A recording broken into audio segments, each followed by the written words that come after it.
नमस्ते दोस्तों, media TV Hindi news में आपका स्वागत है।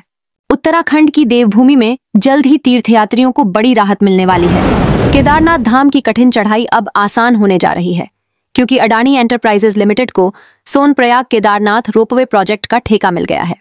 करीब 13 किलोमीटर लंबे इस रोपवे का निर्माण पूरा होने के बाद श्रद्धालुओं की यात्रा बेहद तेज, सुविधाजनक और सुरक्षित हो जाएगी। अब 9 घंटे की कठिन चढ़ाई सिर्फ 36 मिनट में अभी तक सोनप्रयाग से केदारनाथ मंदिर तक पहुंचने के लिए श्रद्धालुओं को लगभग 16 किलोमीटर की पैदल चढ़ाई करनी पड़ती है। यह सफर बेहद कठिन होता है, खासकर बुजुर्गों और बच्चों के लिए। इसके अलावा खच्चर, पालकी और हेलीकॉप्टर से यात्रा के विकल्प उपलब्ध हैं, लेकिन ये महंगे और सीमित संख्या में होते हैं। नए रोपवे प्रोजेक्ट के बन जाने पर श्रद्धालुओं को यह चढ़ाई नहीं करनी पड़ेगी। सिर्फ 36 मिनट में यात्री केदारनाथ मंदिर पहुंच सकेंगे, जबकि अभी इस सफर में 8 से 9 घंटे तक लग जाते हैं।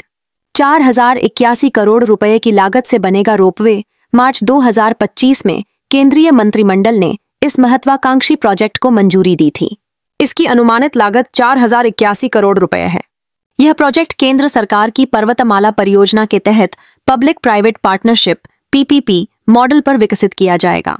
हर घंटे 1800 यात्री पहुंचेंगे। धाम अडानी एंटरप्राइजेज की ओर से जारी बयान के मुताबिक यह रोपवे एक तरफ से हर घंटे 1800 यात्रियों को ले जाने की क्षमता रखेगा, यानी लाखों श्रद्धालु हर साल इस सुविधा का लाभ उठा पाएंगे। यह न सिर्फ भक्तों के लिए आसान होगा, बल्कि पर्यावरण के लिए भी बेहतर विकल्प साबित होगा। 6 साल में पूरा होगा काम। 29 साल तक ऑपरेट करेगा अडानी। इस प्रोजेक्ट को पूरा होने में लगभग 6 साल का समय लगेगा, यानी 2031 तक इसके शुरू होने की संभावना है। निर्माण पूरा होने के बाद अडानी एंटरप्राइजेज को इसे 29 साल तक ऑपरेट करने का अधिकार मिलेगा। इस दौरान कंपनी यात्री सेवाएं उपलब्ध कराएगी और प्रबंधन संभालेगी। अडानी ने कहा, भक्ति और आधुनिकता का संगम। अडानी ग्रुप के चेयरमैन गौतम अडानी ने इस प्रोजेक्ट को लेकर कहा कि केदारनाथ रोपवे सिर्फ एक इंजीनियरिंग प्रोजेक्ट नहीं है, बल्कि यह भक्ति और आधुनिक अवसंरचना के बीच एक पुल है। यह यात्रा को सुरक्षित और तेज बनाएगा और साथ ही उत्तराखंड के लोगों के लिए रोजगार और पर्यटन को बढ़ावा देगा। तीर्थयात्रियों को बड़ी राहत।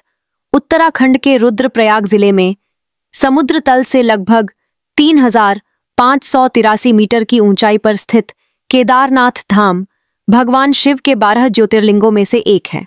यहाँ हर साल करीब 20 लाख श्रद्धालु भोलेनाथ के दर्शन के लिए पहुंचते हैं, लेकिन कठिन रास्ते और मौसम की चुनौतियां अक्सर श्रद्धालुओं के लिए बाधा बन जाती हैं। रोपवे बनने से तीर्थयात्रा अधिक सुरक्षित और आरामदायक होगी। इससे न केवल यात्रियों को सुविधा होगी, बल्कि आपदा प्रबंधन और बचाव कार्य में भी मदद मिलेगी। रोजगार और पर्यटन को बढ़ावा। इस प्रोजेक्ट से उत्तराखंड में रोजगार के नए अवसर पैदा होंगे। हजारों स्थानीय लोग प्रत्यक्ष और अप्रत्यक्ष रूप से काम से जुड़ पाएंगे। इसके अलावा पर्यटन को भी बढ़ावा मिलेगा। देश विदेश से आने वाले यात्रियों की संख्या में इजाफा होगा, जिससे स्थानीय अर्थव्यवस्था को मजबूती मिलेगी। अभी कैसी है यात्रा? फिलहाल सोनप्रयाग तक सड़क मार्ग उपलब्ध है और यहां से आगे श्रद्धालुओं को पैदल, पालकी, खच्चर या हेलीकॉप्टर के जरिए केदारनाथ पहुंचना होता है। यह यात्रा न केवल शारीरिक रूप से थका देने वाली है, बल्कि मौसम की मार से भी प्रभावित होती है। खासकर बरसात और ठंड के मौसम में यह सफर खतरनाक हो जाता है। ऐसे में रोपवे का विकल्प लाखों श्रद्धालुओं के लिए बड़ी राहत साबित होगा।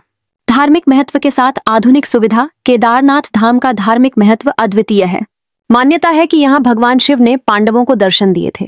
हर साल अक्षय तृतीया पर कपाट खुलते हैं और दीपावली पर बंद होते हैं। लगभग 6 महीने तक श्रद्धालु यहाँ दर्शन के लिए उमड़ते हैं। रोपवे बनने से श्रद्धालु बिना शारीरिक कठिनाई के आसानी से दर्शन कर पाएंगे। यह प्रोजेक्ट धार्मिक आस्था और आधुनिक तकनीक का अनूठा संगम होगा। फिलहाल के लिए इस बड़ी खबर में इतना ही। मीडिया टीवी हिंदी न्यूज पर हम आपको हर अपडेट देते रहेंगे। देश दुनिया की सच्ची और तेज खबरों के लिए जुड़े रहिए मीडिया टीवी हिंदी न्यूज के साथ। जय हिंद, जय भारत।